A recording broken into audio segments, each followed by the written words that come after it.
Hello everyone, I am Anjali Chaudhary and welcome to my YouTube channel Anjali Chaudhary study hub. तो जो हमारी English की series चल रही थी जिसमें आप लोगों को पता है कि हम टेंसेस कवर कर रहे हैं अपने, तो मैंने सबसे पहले आपको टेंसेस के बारे में बताया कि टेंसेस होते क्या है, टाइम से रिलेटेड जो हम चीज़ों के बारे में बातें करते हैं। ठीक है, जिसमें प्रेजेंट टेंस, पास्ट टेंस और फ्यूचर टेंस होते हैं। बेसिकली 3 टेंस होते हैं क्योंकि हमारे पास जो टाइम में काउंट करते हैं हम पास्ट, प्रेजेंट एंड फ्यूचर से ही करते हैं।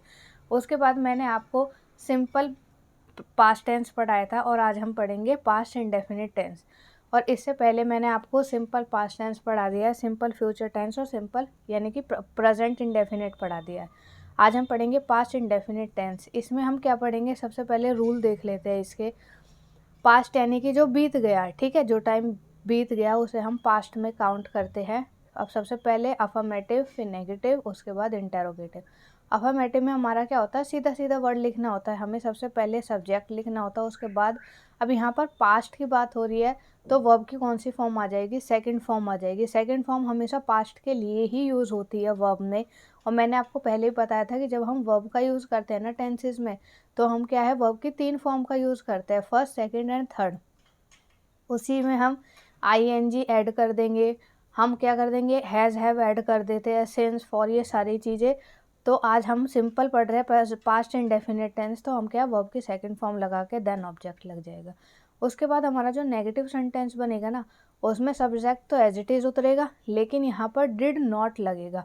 डिड नॉट लगाना आपको कंपलसरी है। जैसे हमने प्रेजेंट इंडेफिनिट में डू और डज का यूज़ करते थे, ऐसे हम पास्ट में किसका यूज़ करते हैं, डिड का, क्योंकि जो डिड होती है ना वो डू की सेकंड फॉर्म होती है वर्ब में। ठीक है, जब हम सेकंड फॉर्म यहीं लगा देंगे ना, तो उसके बाद हमें वर्ब में क्या है, सिंगल यानी कि सिंपल फर्स्ट फॉर्म लगानी पड़ेगी।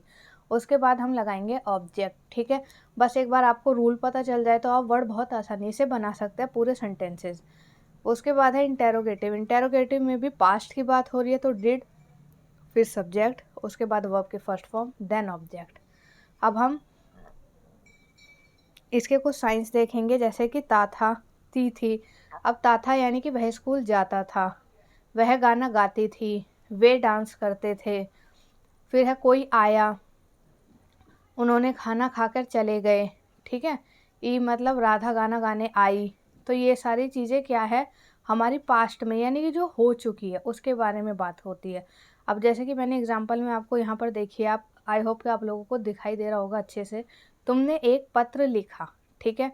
अब इसमें लिखा यानी कि वो क्या है, लिख चुका है। कौन से आ गया, आ। ठीक है, लास्ट में क्या है हमारा, आ। यहाँ पर भी देखिए आप, लिखा में आ है। अब इसका अफर्मेटिव जो बनेगा वो क्या बनेगा, यू, सब्जेक्ट, सब्जेक्ट क्या है, तुमने, तो यू। उसके बाद वर्ब की सेकंड फॉर्म। अब इसमें वर्ब यानी क्रिया क्या हो रही है, वो हो रही है लिखना। ठीक है, पत्र को लिखना, तो उसने लिखा, तो राइट की जो सेकंड फॉर्म होती है वो होती है रोट। ठीक है, तो यू रोट आ, एक है तो एक लेटर। ठीक है, पत्र यानी कि लेटर, सिंपल हम समझे तो। नेगेटिव में क्या होगा, यू, सब्जेक्ट उतर गया, डिड नॉट। ठीक है, उसके बाद वर्ब की कौन सी फॉर्म लगानी है हमें, लिखने की, राइट। वर्ब की फर्स्ट फॉर्म होती है राइट, सेकंड फॉर्म होती है रोट। ठीक है, तो right a letter.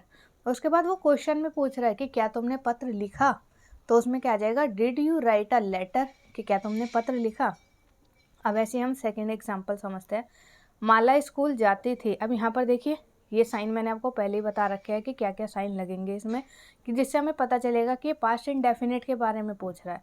Mala school जाती थी, तो इसमें क्या आ जाएगा, अफर्मेटिव में सबसे पहले माला वेंट टू स्कूल। अब जाना यानी कि क्रिया हो रही है, अब वर्ब की कौन सी फॉर्म यूज़ होगी, सेकंड। तो जाने की यानी कि गो की सेकंड फॉर्म होती है वेंट। ठीक है, तो माला वेंट टू स्कूल।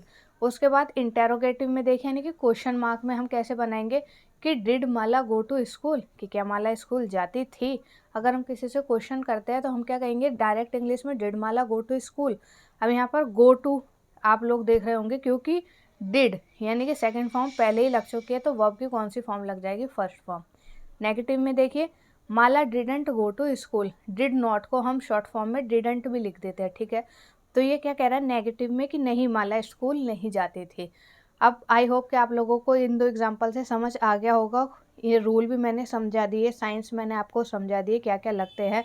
अब मैं कुछ क्वेश्चन आपको होमवर्क के लिए दे रही हूँ। तो आप मुझे कमेंट बॉक्स में इनके आंसर ज़रूर कीजिएगा।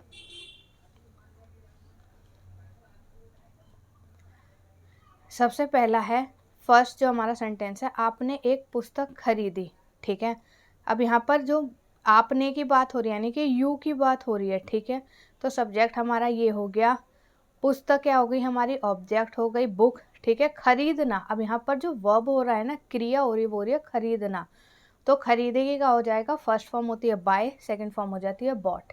ठीक है, मैं आपको कुछ क्लू भी दे रही हूँ। रानी ने कपड़े धोए, अब रानी हमारा सब्जेक्ट हो गई, वो क्या कर रही है, कपड़े तो है लेकिन क्या कर रही है, कपड़ों के साथ उन्हें धो रही है। ठीक है, तो रानी ने कपड़े धोए, तो धोने का क्या होता है, वॉश, फिर वॉश्ड हो जाएगा सेकंड फॉर्म।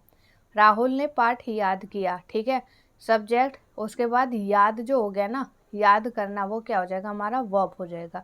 राधा ने सच बोला, सब्जेक्ट, उसके बाद सच नहीं, यहाँ पर क्या है, बोला, क्रिया हो रही है। ठीक है, तो बोलना क्या होगा, वर्ब में बोलना लगेगा, वर्ब की सेकंड फॉर्म। मैंने एक नाटक देखा, मैंने यानी कि सब्जेक्ट, देखना वर्ब की सेकंड फॉर्म। हम बाग में गए, राज ने झूठ बोला। आई होप कि आप लोगों को ये वीडियो अच्छी लगी हो, तो आप लोग इसका स्क्रीनशॉट ले लीजिए और आप इनके आंसर मुझे कमेंट बॉक्स में दे सकते हैं। Thank you so much.